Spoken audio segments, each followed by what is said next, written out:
Hey, what's up YouTube? King James here. The MAC10 showed up in Season 1 after the Cold War integration and quickly became the meta SMG that everybody's been using. And it pretty well stayed for the entire season. But now with Season 2 showing up and all the attachments changing, it's time to revisit the MAC10 and have a look at the attachments, which I've done, and I've got that for you right now.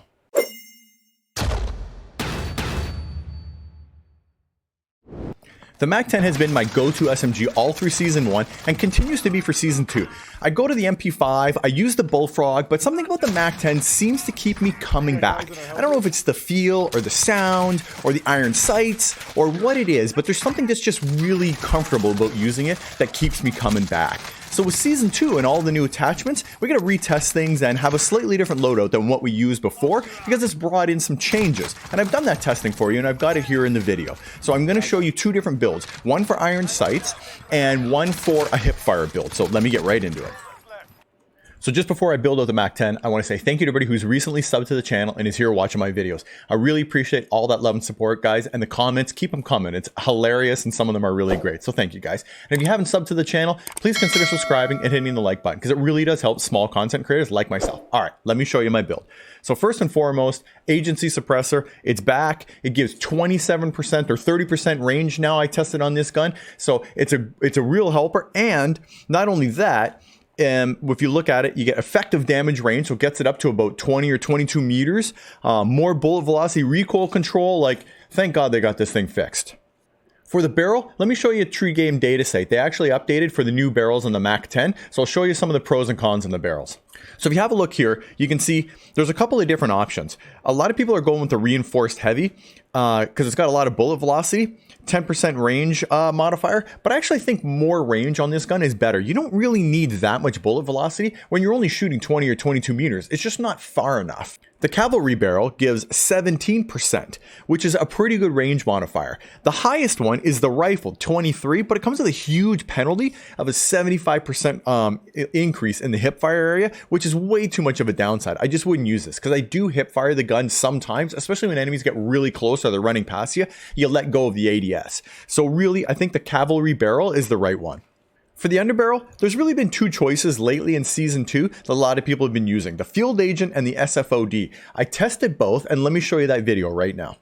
So here's the Field Agent on the left and the SFOD on the right. And I shot them both at the same time, and then I'm going to run up here and I'll show you the comparison between the two on a full screen.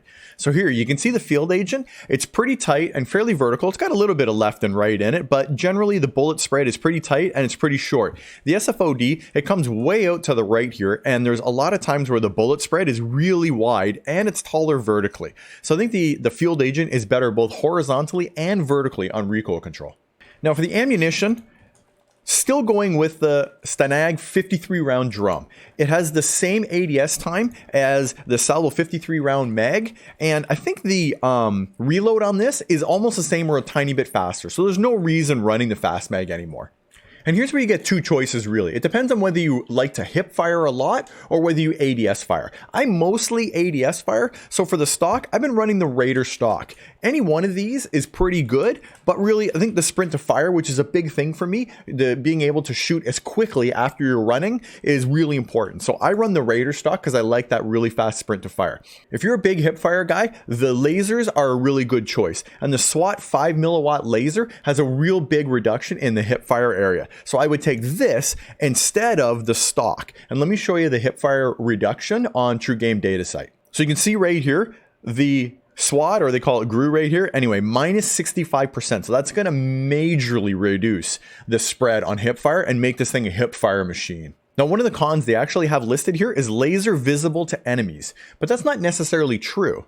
So shout out to J God for the testing he did here, but he actually tested all of the lasers to see if they are actually visible. And when they did the SWAT 5 milliwatt, he found that the hipfire and ADS, it's not actually visible. So there is a tiny ADS penalty, but if you're hip firing, the ADS penalty doesn't matter. And there's no laser visible to enemies. So really all you're getting is a huge boost to hip fire on this. So depending on how you want to use the gun hipfire, this is your build. If you're mostly an ADS guy, when you're aiming down sights, really use the Raider. It's the best stock in my opinion because I just like that really fast sprint to fire time. All right, guys, that's my build. Let me know your thoughts in the comment section down below. Have you got another way that you're running this gun, or did I miss something, or is there an attachment I didn't get correctly, or something else that's really working? Let me know. I love trying different builds, so hit me up in the comment section. And as always, guys, if you don't see me in Warzone, if you don't see me in multiplayer, it's only a matter of time, baby. King James out.